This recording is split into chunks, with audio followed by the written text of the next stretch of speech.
Chapter 9. What is noble? Every elevation of the type man has hitherto been the work of an aristocratic society, and so it will always be. A society believing in a long scale of gradations of rank and differences of worth among human beings, and requiring slavery in some form or other. Without the pathos of distance, such as grows out of the incarnated difference of classes, out of the constant outlooking and downlooking of the ruling caste on subordinates and instruments, and out of their equally constant practice of obeying and commanding, of keeping down and keeping at a distance, that other more mysterious pathos could never have arisen, the longing for an ever-new widening of distance within the soul itself, the formation of ever higher, rarer, further, more extended, more comprehensive states. In short, just the elevation of the type man, the continued self-surmounting of man, to use a moral formula in a supermoral sense. To be sure, one must not resign oneself to any humanitarian illusions about the history of the origin of an aristocratic society, that is to say, of the preliminary condition for the elevation of the type man. The truth is hard. Let us acknowledge unprejudicedly how every higher civilization hitherto has originated. Men with a still natural nature, barbarians in every terrible sense of the word, men of prey, still in possession of unbroken strength of will and desire for power, threw themselves upon weaker, more moral, more peaceful races, perhaps trading or cattle-rearing communities, or upon old mellow civilizations in which the final vital force was flickering out in brilliant fireworks of wit and depravity. At the commencement, the noble caste was always the barbarian caste. Their superiority did not consist first of all in their physical, but in their psychical power.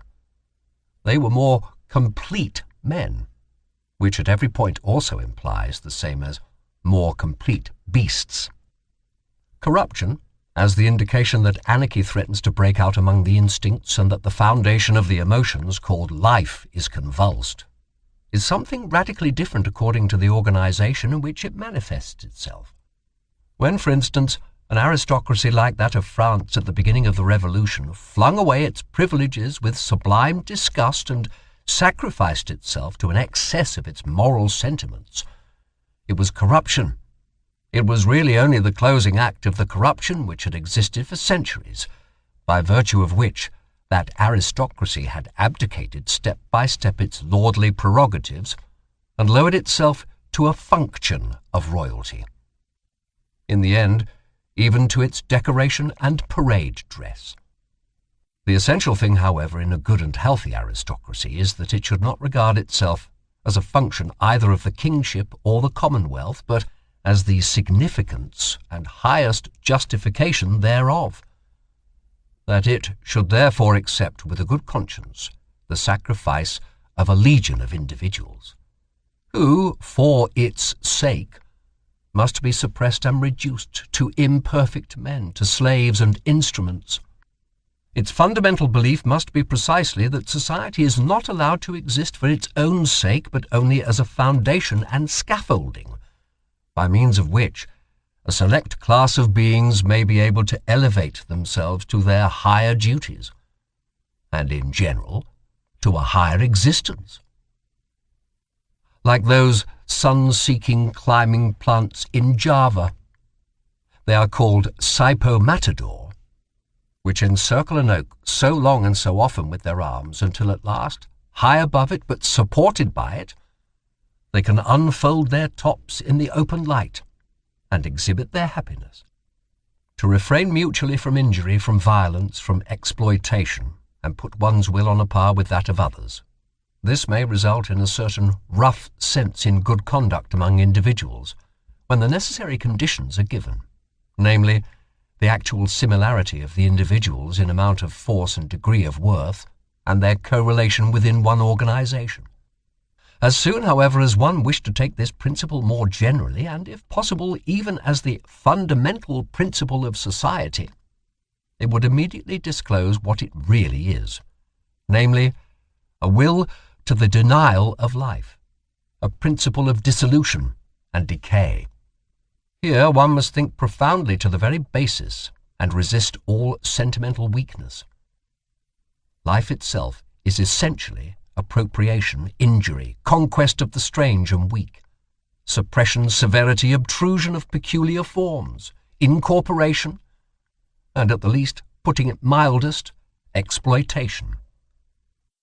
But why should one forever use precisely these words on which for ages a disparaging purpose has been stamped?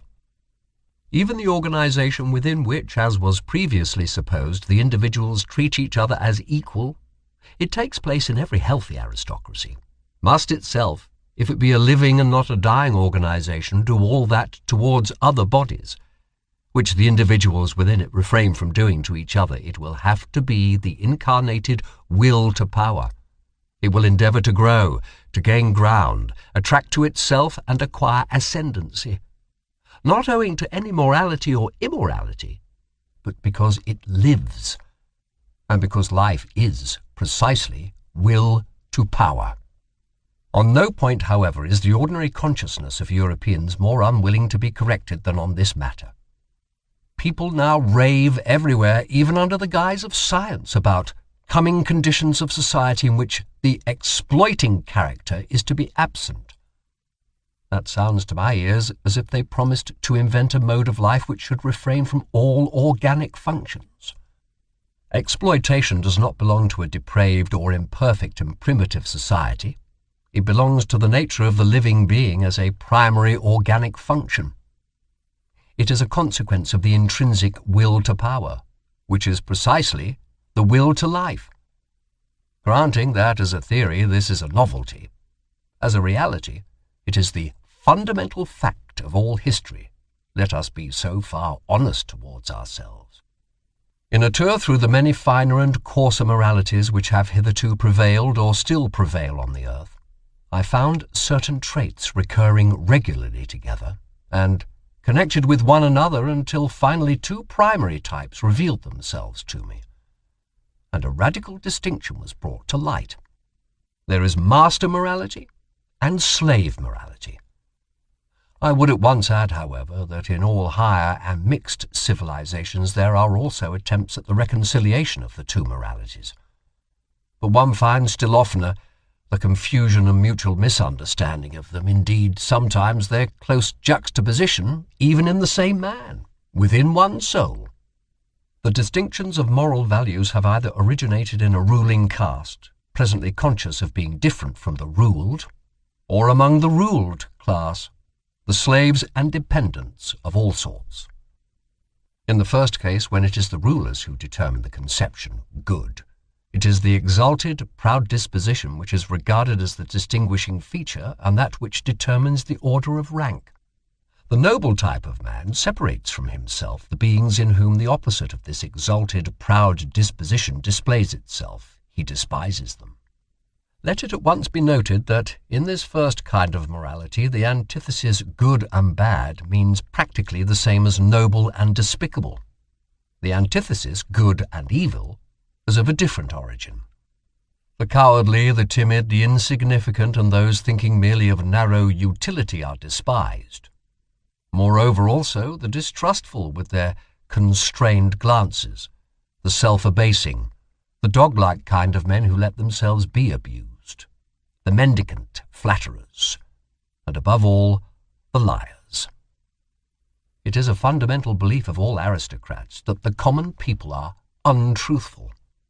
We truthful ones, the nobility in ancient Greece called themselves. It is obvious that everywhere the designations of moral value were at first applied to men, and were only derivatively and at a later period applied to actions. It is a gross mistake, therefore, when historians of morals start with questions like, why have sympathetic actions been praised? The noble type of man regards himself as a determiner of values. He does not require to be approved of. He passes the judgment. What is injurious to me is injurious in itself. He knows that it is he himself only who confers honour on things. He is a creator of values. He honours whatever he recognizes in himself.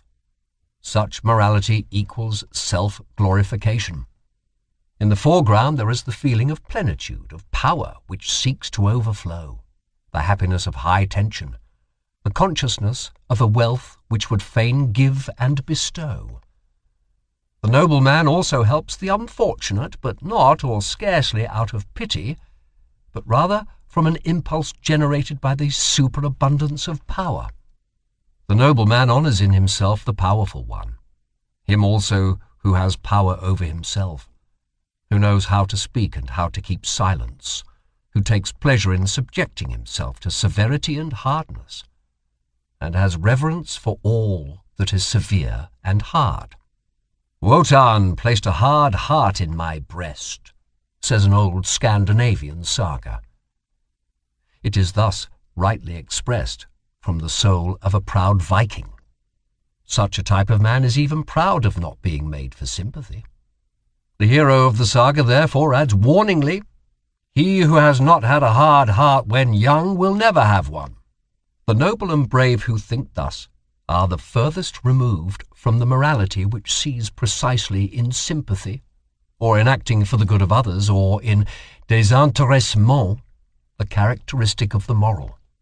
Faith in oneself, pride in oneself, a radical enmity and irony towards selflessness, belong as definitely to noble morality as do a careless scorn and precaution in presence of sympathy and the warm heart.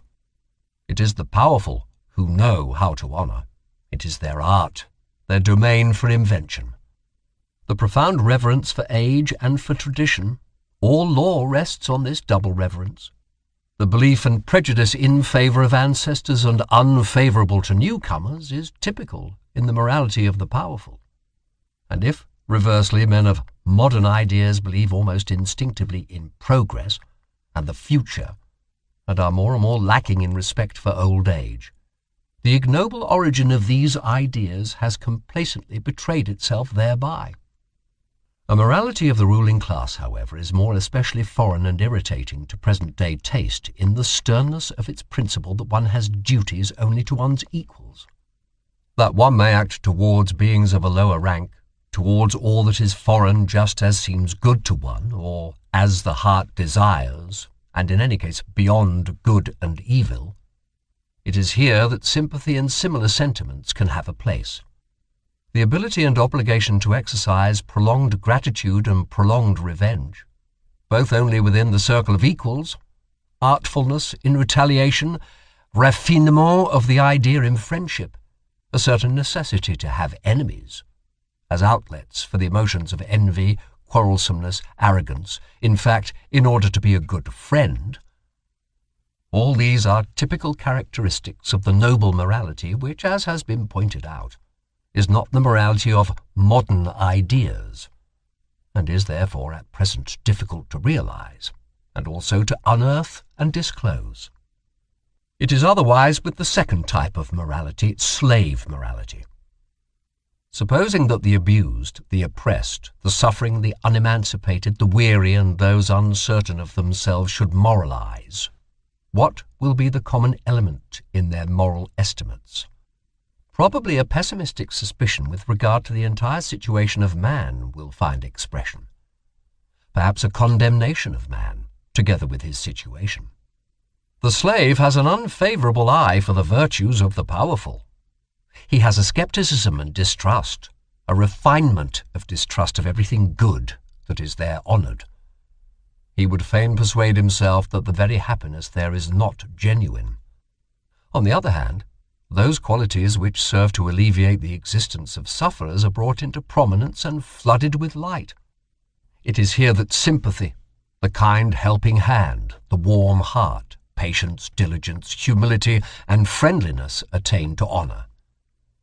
For here these are the most useful qualities, and almost the only means of supporting the burden of existence.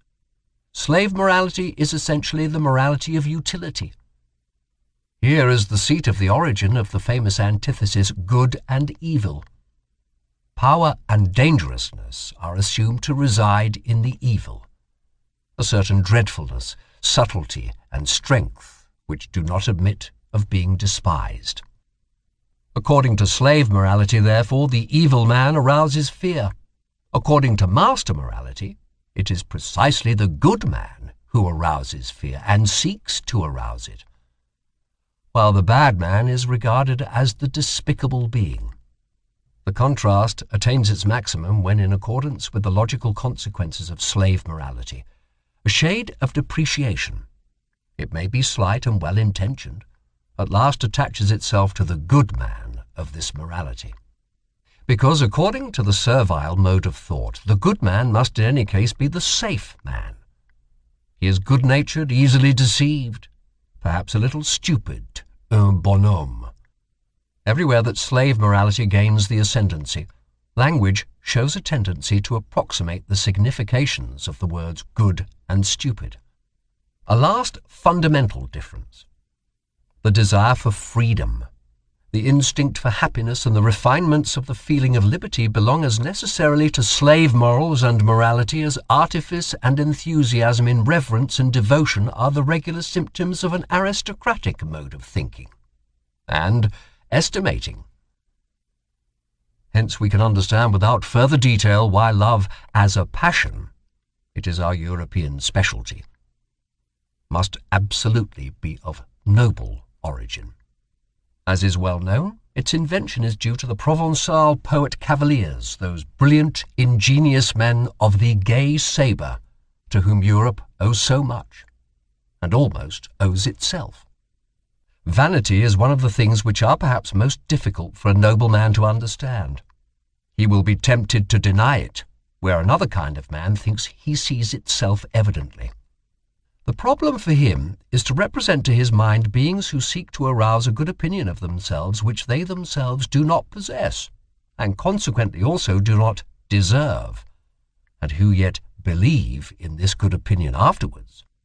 This seems to him, on the one hand, such bad taste and so self-disrespectful, and on the other hand, so grotesquely unreasonable, that he would like to consider vanity an exception, and is doubtful about it in most cases when it is spoken of.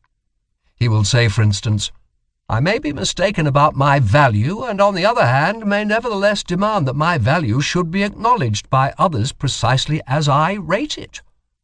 That, however, is not vanity, but self-conceit, or in most cases that which is called humility, and also modesty."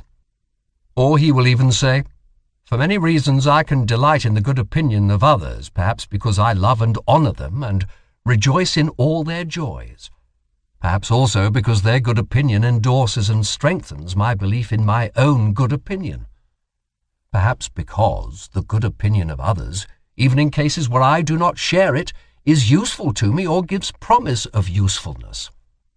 All this, however, is not vanity." The man of noble character must first bring it home forcibly to his mind, especially with the aid of history, that from time immemorial, in all social strata in any way dependent, the ordinary man was only that which he passed for. Not being at all accustomed to fix values, he did not assign even to himself any other value than that which his master assigned to him. It is the peculiar right of masters to create values. It may be looked upon as the result of an extraordinary atavism that the ordinary man, even at present, is still always waiting for an opinion about himself, and then instinctively submitting himself to it.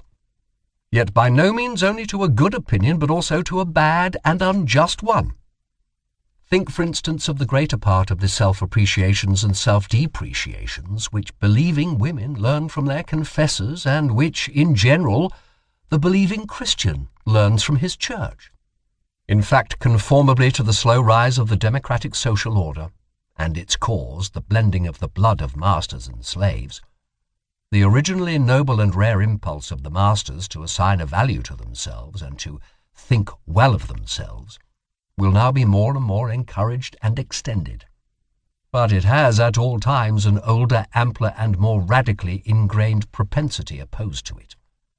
And in the phenomenon of vanity, this older propensity overmasters the younger. The vain person rejoices over every good opinion which he hears about himself. quite apart from the point of view of its usefulness and equally regardless of its truth or falsehood, just as he suffers from every bad opinion. For he subjects himself to both. He feels himself subjected to both, by that oldest instinct of subjection which breaks forth in him. It is the slave in the vain man's blood, the remains of the slave's craftiness. And how much of the slave is still left in woman, for instance, which seeks to seduce to good opinions of itself? It is the slave, too, who immediately afterwards falls prostrate himself before these opinions, as though he had not called them forth. And to repeat it again, vanity is an atavism. A species originates, and a type becomes established and strong in the long struggle with essentially constant, unfavourable conditions. On the other hand, it is known by the experience of breeders that species which receive superabundant nourishment, and in general a surplus of protection and care, immediately tend in the most marked way to develop variations, and are fertile in prodigies and monstrosities, also in monstrous vices. Now look at an aristocratic commonwealth, say an ancient Greek polis or Venice, as a voluntary or involuntary contrivance for the purpose of rearing human beings. There are there men beside one another thrown upon their own resources who want to make their species prevail, chiefly because they must prevail or else run the terrible danger of being exterminated. The favour, the superabundance, the protection are there lacking under which variations are fostered. The species needs itself as species, as something which precisely by virtue of its hardness, its uniformity and simplicity of structure, can in general prevail and make itself permanent in constant struggle with its neighbours, or with rebellious or rebellion-threatening vassals. The most varied experience teaches it what are the qualities to which it principally owes the fact that it still exists in spite of all gods and men, and has hitherto been victorious. These qualities it calls virtues, and these virtues alone it develops to maturity. It does so with severity. Indeed, it desires severity. Every aristocratic morality is intolerant in the education of youth, in the control of women, in the marriage customs, in the relations of old and young, in the penal laws, which have an eye only for the degenerating. It counts intolerance itself among the virtues, under the name of justice. A type with few but very marked features, the species of severe, warlike, wisely silent, reserved and reticent men, and as such with the most delicate sensibility for the charm and nuances of society, is thus established, unaffected by the vicissitudes of generations. The constant struggle with uniform, unfavourable conditions is, as already remarked, the cause of a type becoming stable and hard. Finally, however, a happy state of things results, the enormous tension is relaxed. There are perhaps no more enemies among the neighbouring peoples, and the means of life, even of the enjoyment of life, are present in superabundance. With one stroke the bond and constraint of the old discipline severs. It is no longer regarded as necessary, as a condition of existence. If it would continue, it can only do so as a form of luxury, as an archaizing taste. Variations, whether they be deviations into the higher, finer and rarer, or deteriorations and monstrosities, appear suddenly on the scene in the greatest exuberance and splendour. The individual dares to be individual, and detach himself. At this turning point of history there manifest themselves side by side, and often mixed and entangled together, a magnificent, manifold, virgin forest-like upgrowth and upstriving, a kind of tropical tempo in the rivalry of growth, and an extraordinary decay and self-destruction, owing to the savagely opposing and seemingly exploding egoisms which strive with one another for sun and light, and can no longer assign any limit, restraint, or forbearance for themselves by means of the hitherto existing morality. It was this morality itself which piled up the strength so enormously, which bent the bow in so threatening a manner. It is now out of date. It is getting out of date. The dangerous and disquieting point has been reached when the greater, more manifold, more comprehensive life is lived beyond the old morality. The individual stands out and is obliged to have recourse to his own law-giving, his own arts and artifices for self-preservation, self-elevation, and self-deliverance. Nothing but new whys, nothing but new hows, no common formulas any longer, misunderstanding and disregard in league with each other, decay, deterioration, and the loftiest desires frightfully entangled, the genius of the race overflowing from all the cornucopias of good and bad, a portentous simultaneousness of spring and autumn, full of new charms and mysteries peculiar to the fresh, still inexhausted, still unwearied corruption.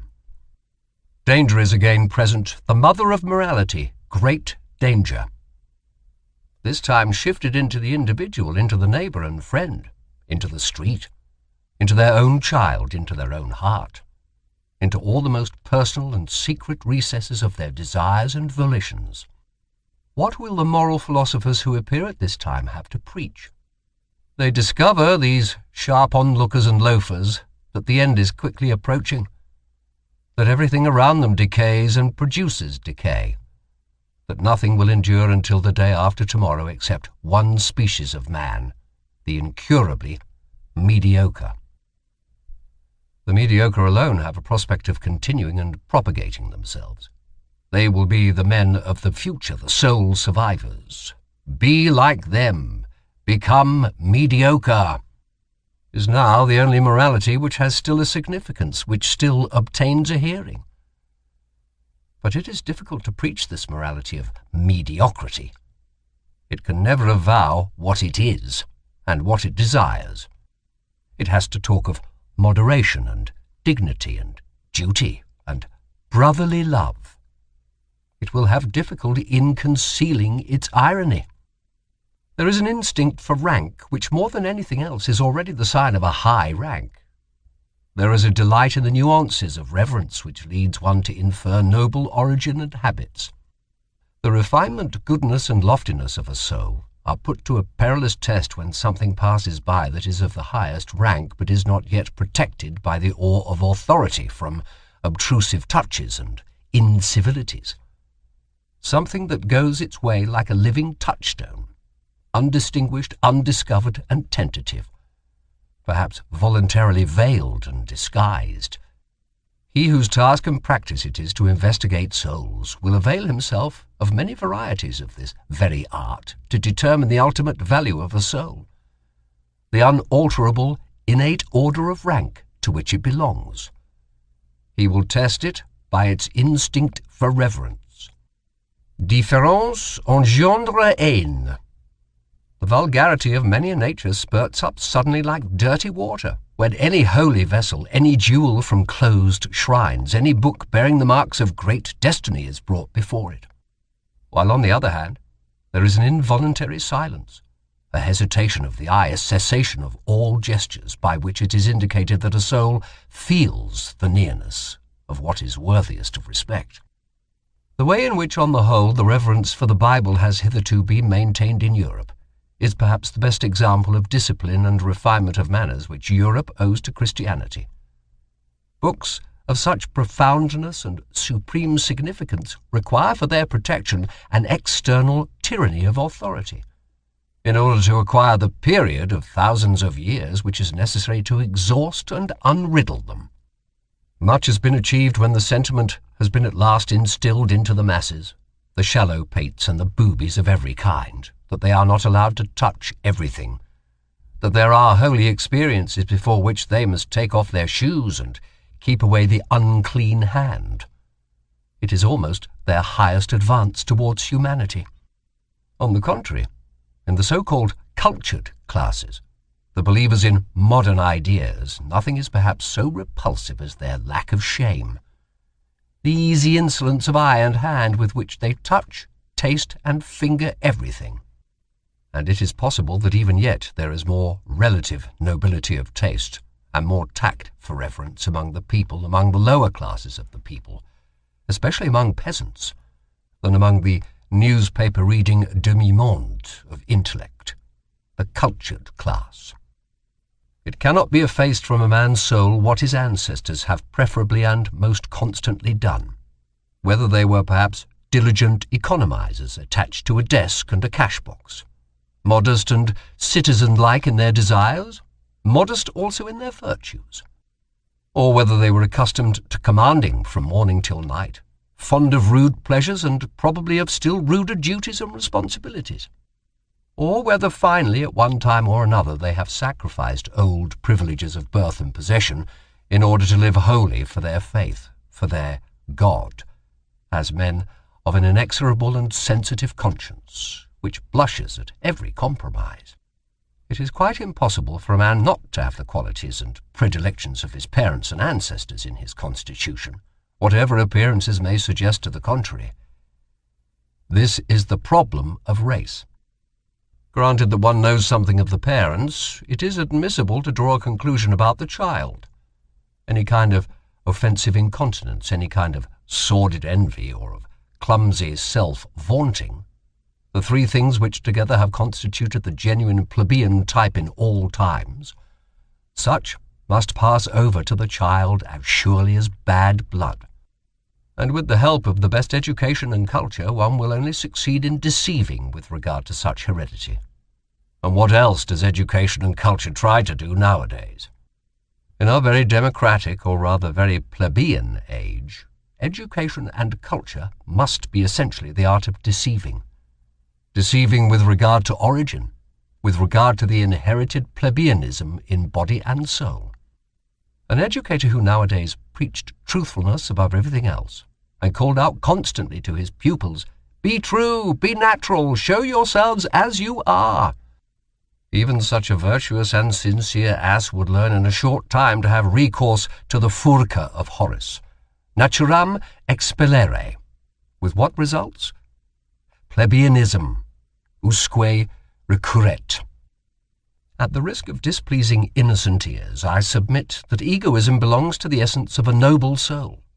I mean the unalterable belief that to a being such as we, other beings must naturally be in subjection, and have to sacrifice themselves. The noble soul accepts the fact of his egoism without question, and also without consciousness of harshness, constraint, or arbitrariness therein, but rather as something that may have its basis in the primary law of things.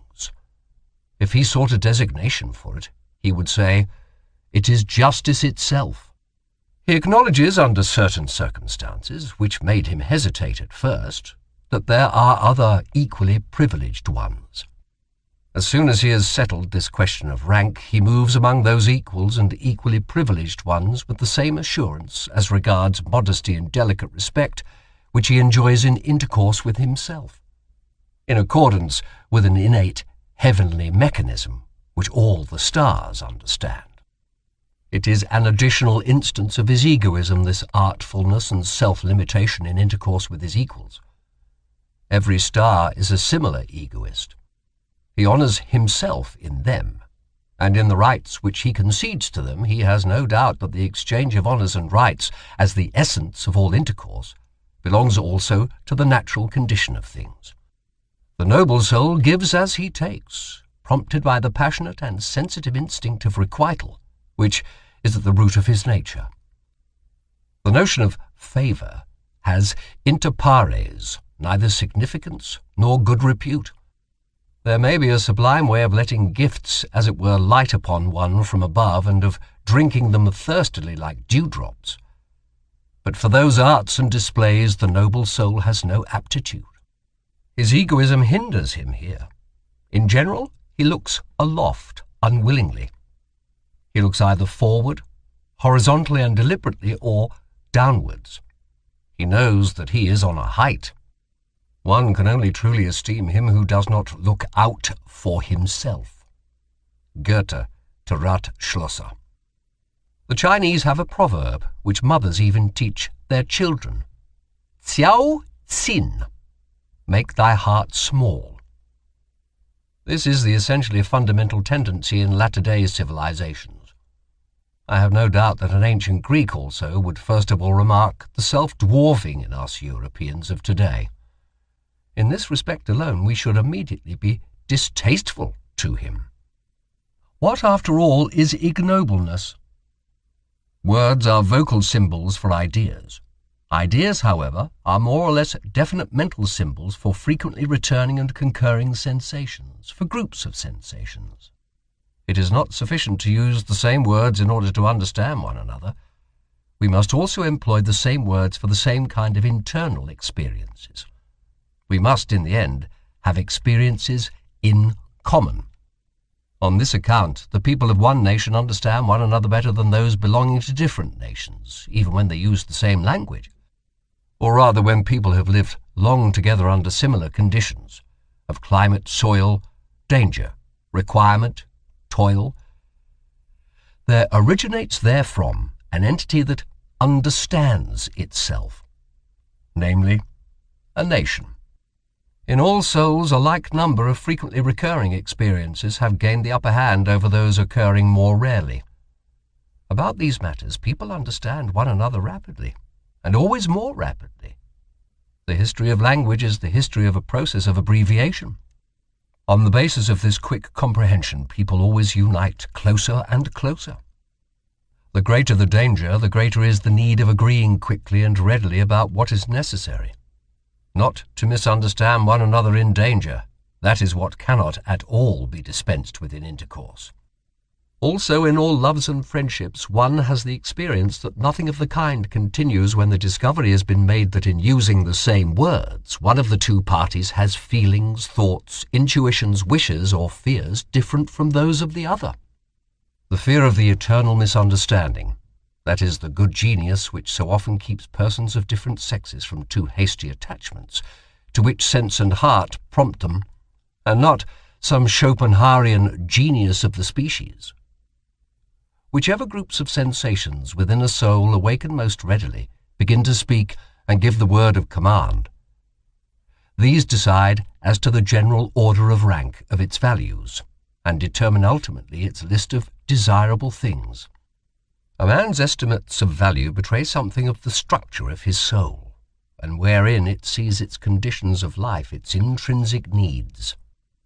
Supposing now that necessity has from all time drawn together only such men as could express similar requirements and similar experiences by similar symbols, it results, on the whole, that the easy communicability of need, which implies ultimately the undergoing only of average and common experiences, must have been the most potent of all the forces which have hitherto operated upon mankind. The more similar, the more ordinary people have always had and are still having the advantage. The more select, more refined, more unique and difficultly comprehensible are liable to stand alone. They succumb to accidents in their isolation and seldom propagate themselves. One must appeal to immense opposing forces in order to thwart this natural, all too natural, progressus in simile, the evolution of man to the similar, the ordinary, the average, the gregarious, to the ignoble. The more a psychologist, a born and unavoidable psychologist and soul diviner, turns his attention to the more select cases and individuals, the greater is his danger of being suffocated by sympathy. He needs sternness and cheerfulness more than any other man. For the corruption, the ruination of higher men, of the more unusually constituted souls, is in fact the rule. It is dreadful to have such a rule always before one's eyes. The manifold torment of the psychologist who has discovered this ruination, who discovers once and then discovers almost repeatedly throughout all history this universal inner desperateness of higher men, this eternal too late, in every sense, may perhaps one day be the cause of his turning with bitterness against his own lot, and of his making an attempt at self-destruction, of his going to ruin himself.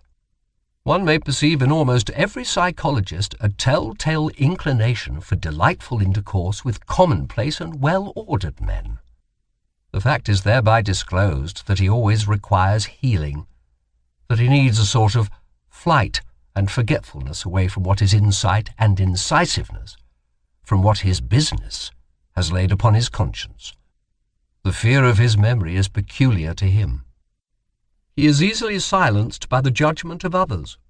He hears with unmoved countenance how people honour, admire, love, and glorify where he has perceived, or he even conceals his silence by expressly assenting to some plausible opinion.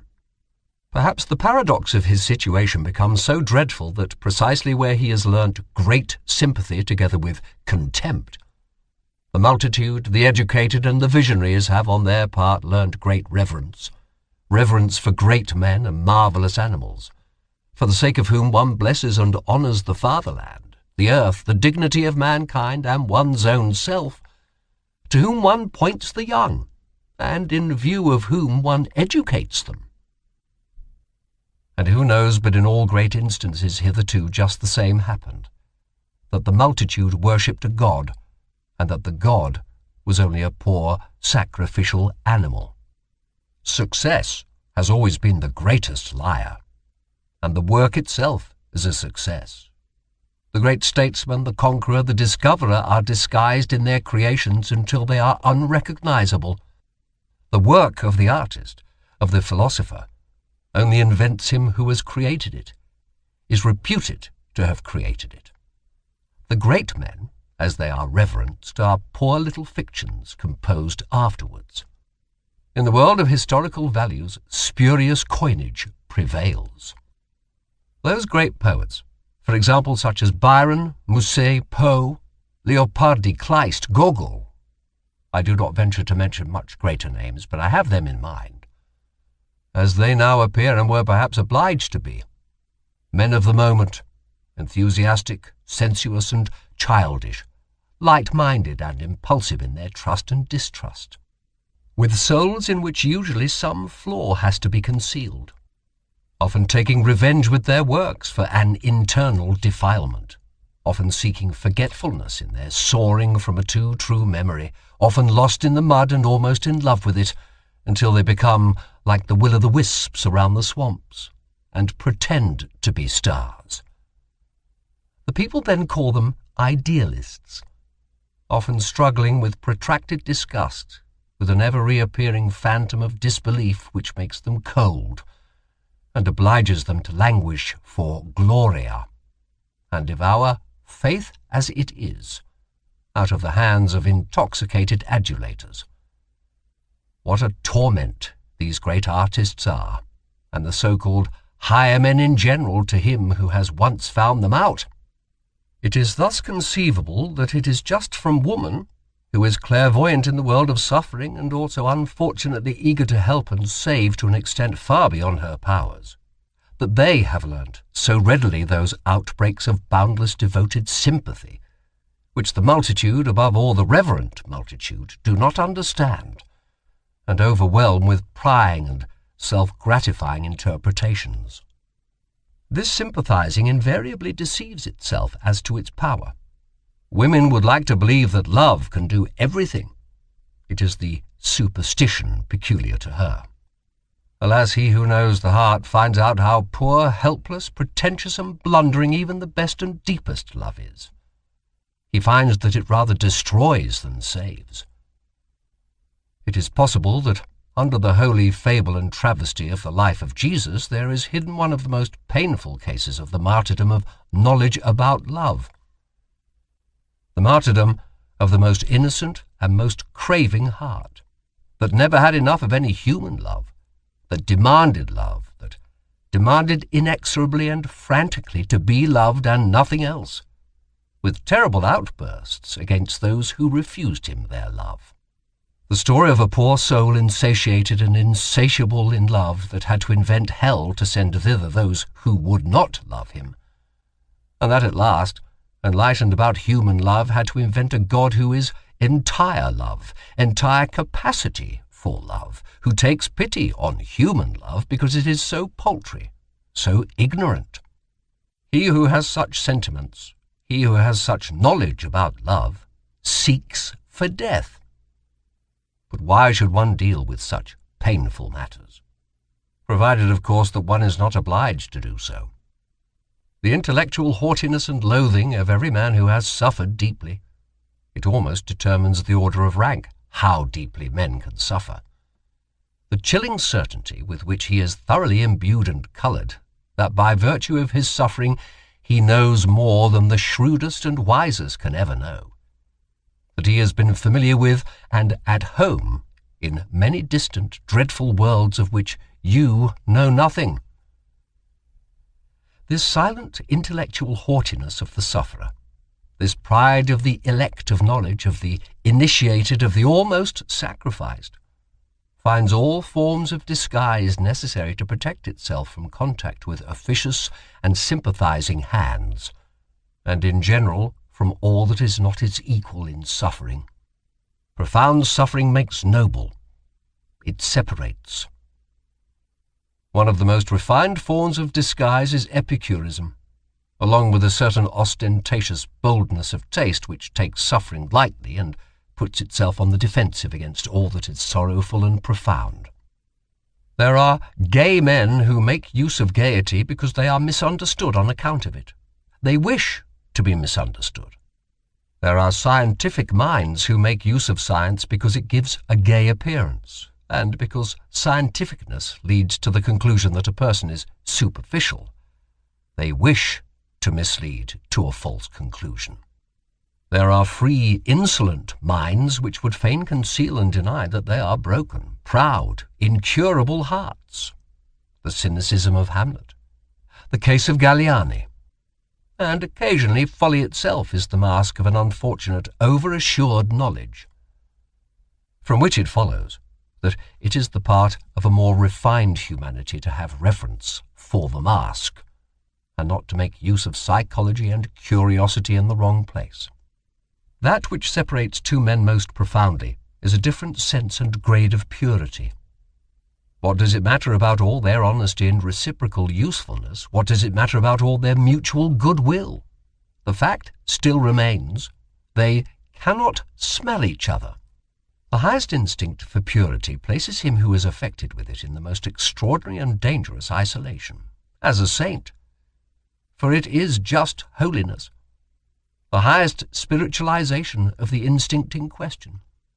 Any kind of cognizance of an indescribable excess in the joy of the bath, any kind of ardour or thirst which perpetually impels the soul out of night into the morning, and out of gloom, out of affliction into clearness, brightness, depth, and refinement, just as much as such a tendency distinguishes, it is a noble tendency. It also separates. The pity of the saint is pity for the filth of the human, all too human. And there are grades and heights where pity itself is regarded by him as impurity, as filth. Signs of nobility? Never to think of lowering our duties to the rank of duties for everybody. To be unwilling to renounce or to share our responsibilities. To count our prerogatives and the exercise of them among our duties. A man who strives after great things looks upon everyone whom he encounters on his way either as a means of advance or a delay and hindrance, or as a temporary resting place. His peculiar lofty bounty to his fellow men is only possible when he attains his elevation and dominates. Impatience and the consciousness of being always condemned to comedy up to that time, for even strife is a comedy and conceals the end, as every means does, spoil all intercourse for him. This kind of man is acquainted with solitude, and what is most poisonous in it, the problem of those who wait. Happy chances are necessary, and many incalculable elements, in order that a higher man in whom the solution of a problem is dormant may yet take action, or break forth, as one might say, at the right moment. On average, it does not happen, and in all corners of the earth there are waiting ones sitting who hardly know to what extent they are waiting, and still less that they wait in vain.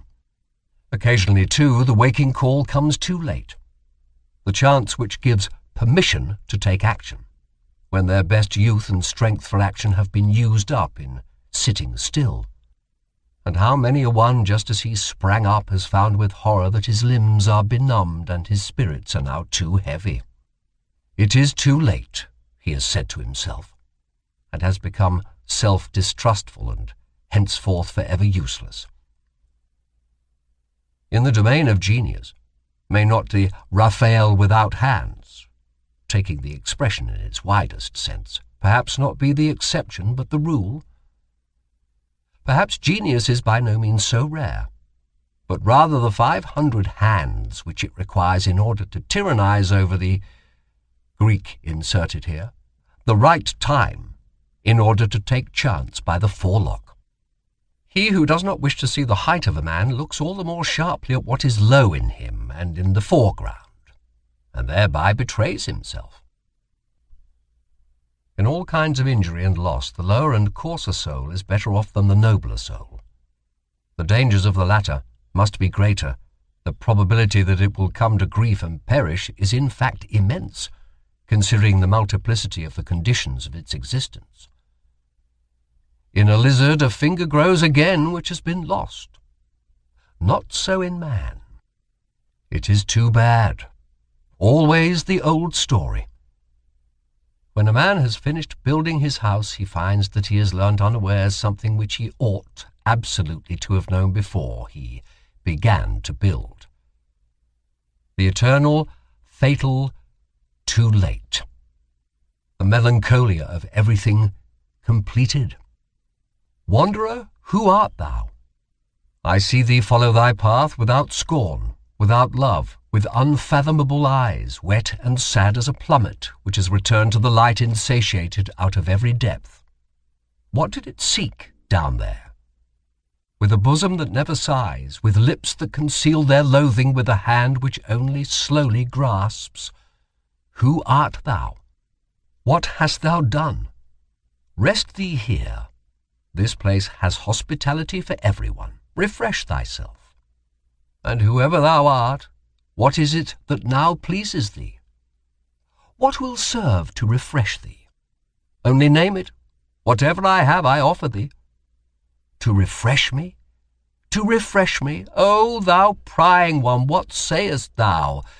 But give me, I pray thee— What? What? Speak out. Another mask. A second mask. Men of profound sadness betray themselves when they are happy.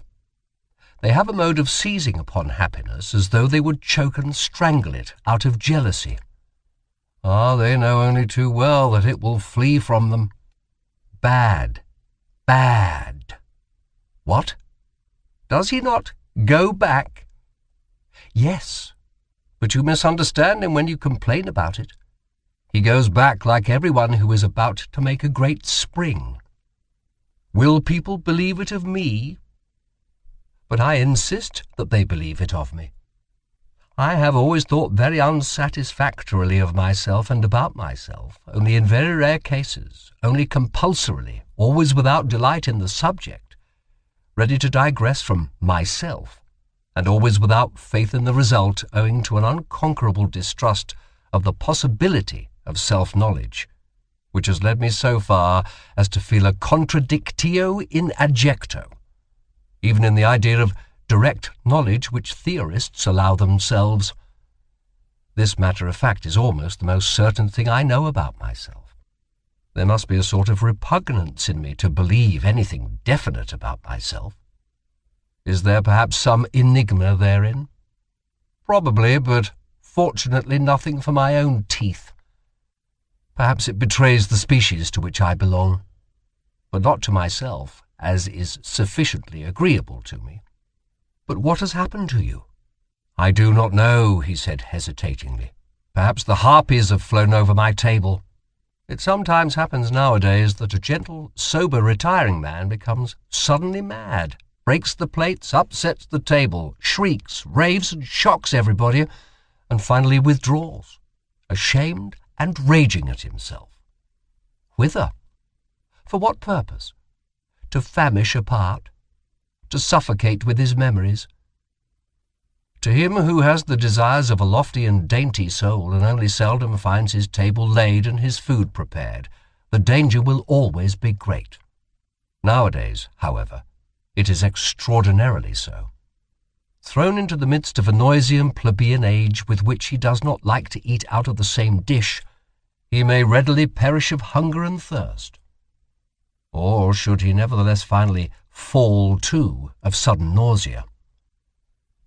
We have probably all sat at tables to which we did not belong, and precisely the most spiritual of us, who are most difficult to nourish, know the dangerous dyspepsia which originates from a sudden insight and disillusionment about our food and our messmates, the after-dinner nausea. If one wishes to praise at all, it is a delicate and at the same time a noble self-control to praise only where one does not agree. Otherwise, in fact, one would praise oneself, which is contrary to good taste. A self-control, to be sure, which offers excellent opportunity and provocation to constant misunderstanding. To be able to allow oneself this veritable luxury of taste and morality, one must not live among intellectual imbeciles, but rather among men whose misunderstandings and mistakes amuse by their refinement, or one will have to pay dearly for it. He praises me, therefore he acknowledges me to be right. This asinine method of inference spoils half of the life of us recluses, for it brings the asses into our neighbourhood and friendship. To live in a vast and proud tranquillity, always beyond, to have or not to have one's emotions, one's for and against according to choice, to lower oneself to them for hours, to seat oneself on them as upon horses and often as upon asses, for one must know how to make use of their stupidity as well as of their fire, to conserve one's 300 foregrounds, also one's black spectacles. For there are circumstances when nobody must look into our eyes, still less into our motives, and to choose for company that roguish and cheerful vice, politeness, and to remain master of one's four virtues, courage, insight, sympathy, and solitude. For solitude is a virtue with us, as a sublime bent and bias to purity which divines that in the contact of man and man, in society, it must be unavoidably impure. All society makes one somehow, somewhere, or sometime commonplace. The greatest events and thoughts, the greatest thoughts, however, are the greatest events, are longest in being comprehended. The generations which are contemporary with them do not experience such events, they live past them. Something happens there as in the realm of stars. The light of the furthest stars is longest in reaching man, and before it has arrived, man denies that there are stars there. How many centuries does a mind require to be understood? That is also a standard. One also makes a gradation of rank and an etiquette therewith, such as is necessary for mind and for star. Here is the prospect free, the mind exalted. But there is a reverse kind of man who is also upon a height and has also a free prospect, but looks downwards. What is noble? What does the word noble still mean for us nowadays? How does the noble man betray himself? How is he recognized under this heavy overcast sky of the commencing plebeianism by which everything is rendered opaque and leaden? Is it not his actions which establish his claim? Actions are always ambiguous, always inscrutable. Neither is it his works. One finds nowadays among artists and scholars plenty of those who betray by their works that a profound longing for nobleness impels them.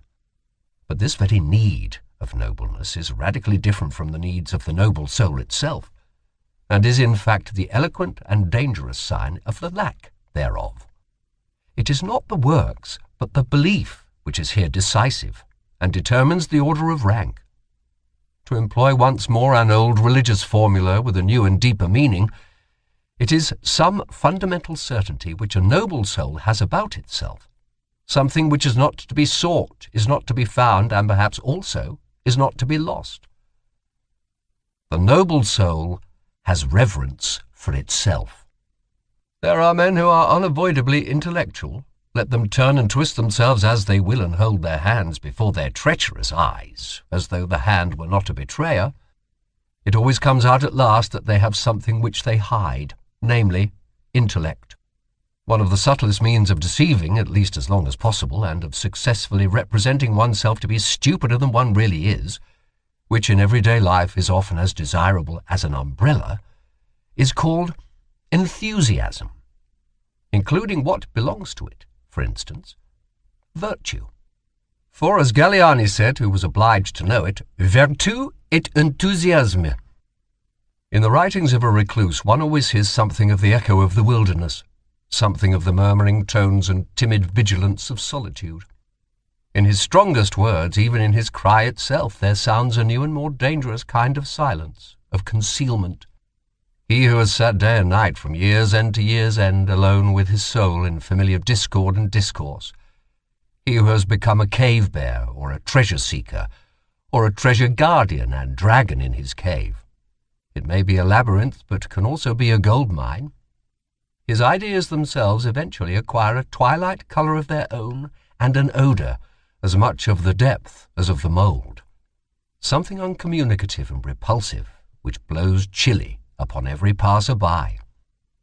The recluse does not believe that a philosopher, supposing that a philosopher has always in the first place been a recluse, ever expressed his actual and ultimate opinions in books. Are not books written precisely to hide what is in us? Indeed, he will doubt whether a philosopher can have ultimate and actual opinions at all, whether behind every cave in him there is not and must necessarily be a still deeper cave, an ampler, stranger, richer world beyond the surface, an abyss behind every bottom, beneath every foundation. Every philosophy is a foreground philosophy. This is a recluse's verdict. There is something arbitrary in the fact that the philosopher came to a stand here, took a retrospect and looked around, that he here laid his spade aside and did not dig any deeper. There is also something suspicious in it. Every philosophy also conceals a philosophy. Every opinion is also a lurking place. Every word is also a mask. Every deep thinker is more afraid of being understood than of being misunderstood.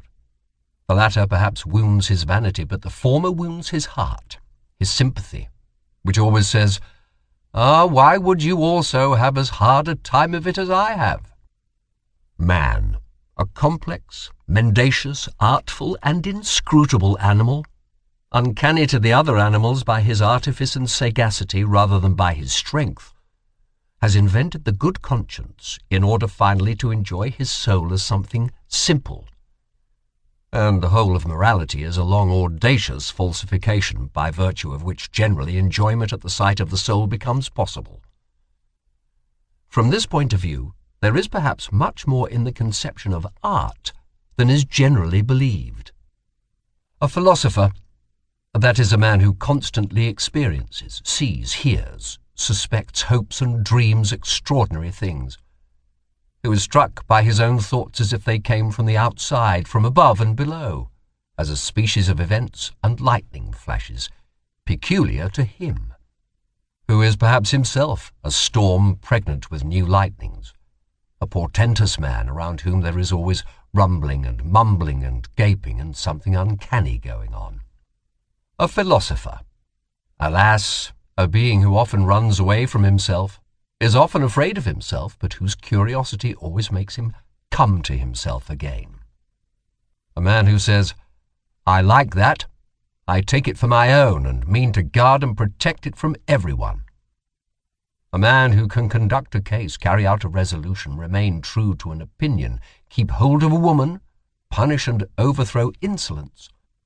A man who has his indignation and his sword, and to whom the weak, the suffering, the oppressed, and even the animals willingly submit and naturally belong. In short, a man who is a master by nature. When such a man has sympathy, well, that sympathy has value. But of what account is the sympathy of those who suffer, or of those even who preach sympathy? There is nowadays, throughout almost the whole of Europe, a sickly irritability and sensitiveness towards pain, and also a repulsive irrestrainableness in complaining, an effeminizing, which, with the aid of religion and philosophical nonsense, seeks to deck itself out as something superior. There is a regular cult of suffering. The unmanliness of that which is called sympathy by such groups of visionaries is always, I believe, the first thing that strikes the eye. One must resolutely and radically taboo this latest form of bad taste. And finally, I wish people to put the good amulet gay saber, gay science in ordinary language, on heart and neck as a protection against it. The Olympian vice. Despite the philosopher who, as a genuine Englishman, tried to bring laughter into bad repute in all thinking minds, laughing is a bad infirmity of human nature which every thinking mind will strive to overcome, Hobbes, I would even allow myself to rank philosophers according to the quality of their laughing, up to those who are capable of golden laughter. And supposing that gods also philosophize, which I am strongly inclined to believe owing to many reasons, I have no doubt that they also know how to laugh thereby in an overman-like and new fashion, and at the expense of all serious things. Gods are fond of ridicule. It seems that they cannot refrain from laughter, even in holy matters. The genius of the heart, as that great mysterious one possesses it, the tempter god and born rat-catcher of consciences, whose voice can descend into the nether world of every soul, who neither speaks a word nor casts a glance in which there may not be some motive or touch of allurement, to whose perfection it pertains that he knows how to appear, not as he is, but in a guise which acts as an additional constraint on his followers to press ever closer to him, to follow him more cordially and thoroughly. The genius of the heart which imposes silence and attention on everything loud and self-conceited, which smooths rough souls and makes them taste a new longing to lie placid as a mirror, that the deep heavens may be reflected in them. The genius of the heart which teaches the clumsy and too hasty hand to hesitate and to grasp more delicately, which scents the hidden and forgotten treasure, the drop of goodness and sweet spirituality under thick, dark ice, and is a divining rod for every grain of gold, long buried and imprisoned in mud and sand. The genius of the heart, from contact with which everyone goes away richer, not favoured or surprised, not as though gratified and oppressed by the good things of others, but richer in himself, newer than before, broken up, blown upon and sounded by a thawing wind, more uncertain perhaps, more delicate, more fragile, more bruised, but full of hopes which as yet lack names, full of a new will and current, full of a new ill will and countercurrent. But what am I doing, my friends? Of whom am I talking to you? Have I forgotten myself so far that I have not even told you his name? Unless it be that you have already divined of your own accord who this questionable god and spirit is that wishes to be praised in such a manner. For as it happens to everyone who from childhood onward has always been on his legs, and in foreign lands, I have also encountered on my path many strange and dangerous spirits. Above all, however, and again, the one of whom I have just spoken, in fact, no less a personage than the god Dionysus, the great equivocator and tempter, to whom, as you know, I once offered in all secrecy and reverence my first fruits. The last, as it seems to me, who has offered a sacrifice to him. For I have found no one who could understand what I was then doing. In the meantime, however, I have learned much, far too much, about the philosophy of this god. And, as I said, from mouth to mouth, I, the last disciple and initiate of the god Dionysus. And perhaps I might at last begin to give you, my friends, as far as I am allowed, a little taste of this philosophy, in a hushed voice, as is but seemly, for it has to do with much that is secret, new, strange, wonderful, and uncanny. The very fact that Dionysus is a philosopher, and that therefore gods also philosophize, seems to me a novelty which is not unensnaring, and might perhaps arouse suspicion precisely among philosophers. Among you, my friends, there is less to be said against it, except that it comes too late, and not at the right time. For, as it has been disclosed to me, you are loath nowadays to believe in God and gods.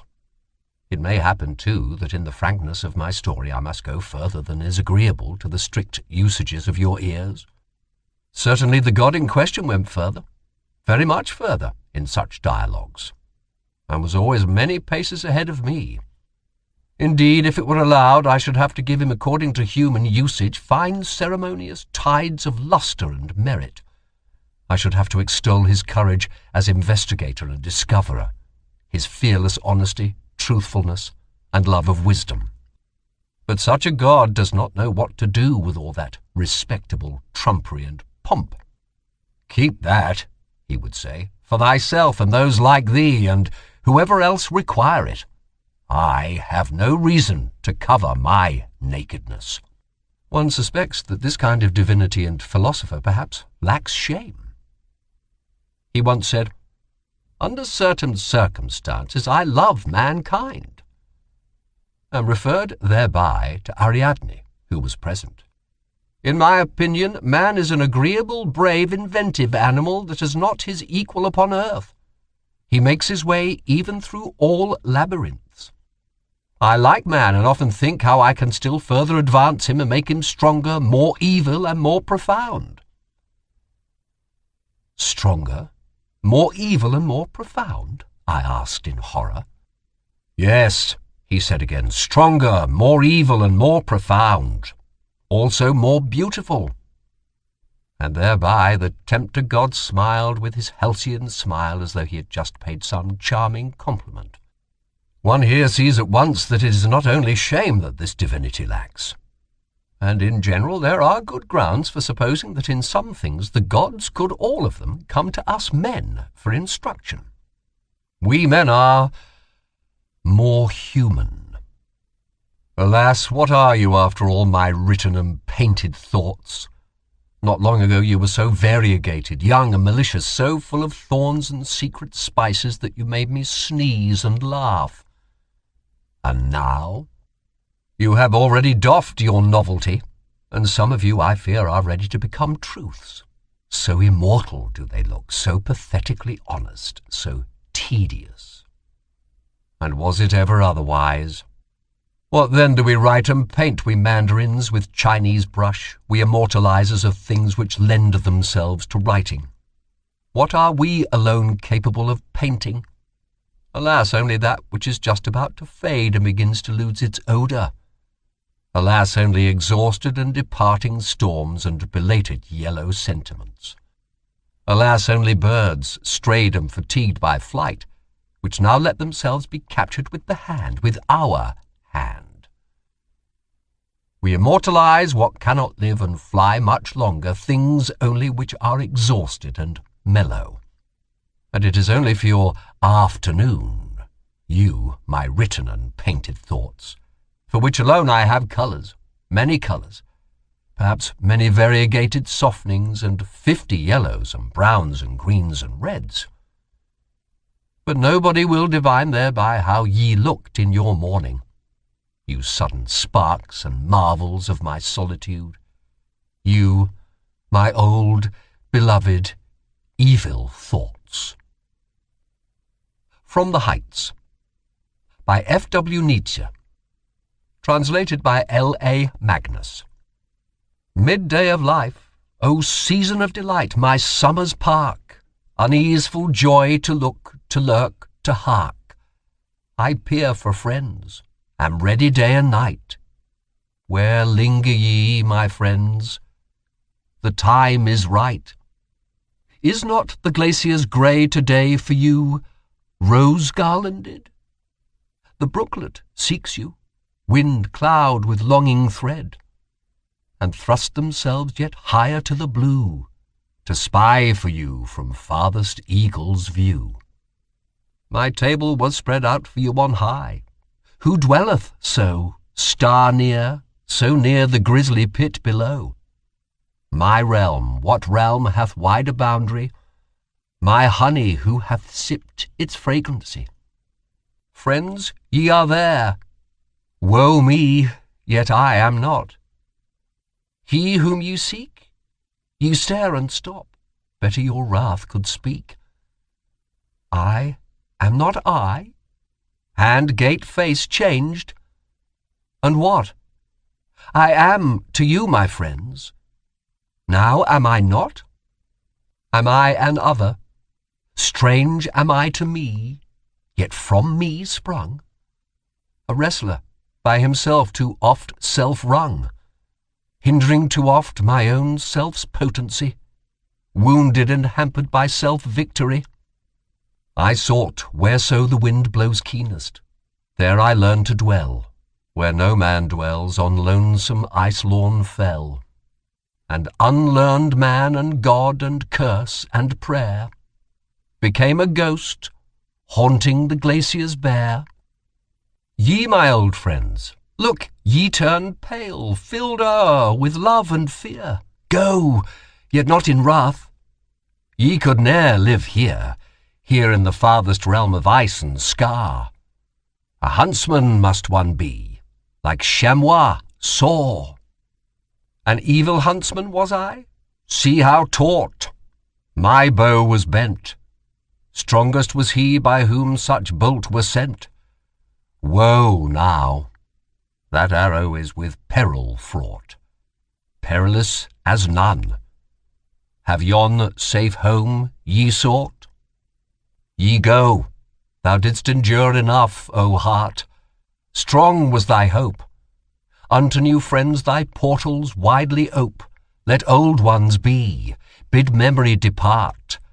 Wast thou young then? Now? Better young thou art. What linked us once together, one hope's tie? Who now doth con? Those lines now fading, love once wrote thereon? Is like a parchment which the hand is shy to touch, like crackling leaves all seared, all dry. O friends no more. They are, what name for those? Friends' phantom flight, knocking at my heart's window pane at night, gazing on me that speaks we were and goes. O withered words, once fragrant as the rose. Pinings of youth that might not understand, for which I pined, which I deemed changed with me, kin of my kind. But they grew old and thus were doomed and banned. None but new kith are native of my land. Midday of life, my second youth's delight, my summer's park, unrestful joy to long, to lurk, to hark. I peer for friends, am ready day and night, for my new friends. Come, come, the time is right. This song is done, the sweet, sad cry of rue sang out its end. A wizard wrought it, he the timely friend, the midday friend. No, do not ask me who. At midday 'twas, when one became as two. We keep our feast of feasts, sure of our bourne, our aims self-same, the guest of guests, friend Zarathustra came. The world now laughs, the grisly veil was torn, and light and dark were one that wedding morn. This concludes Beyond Good and Evil.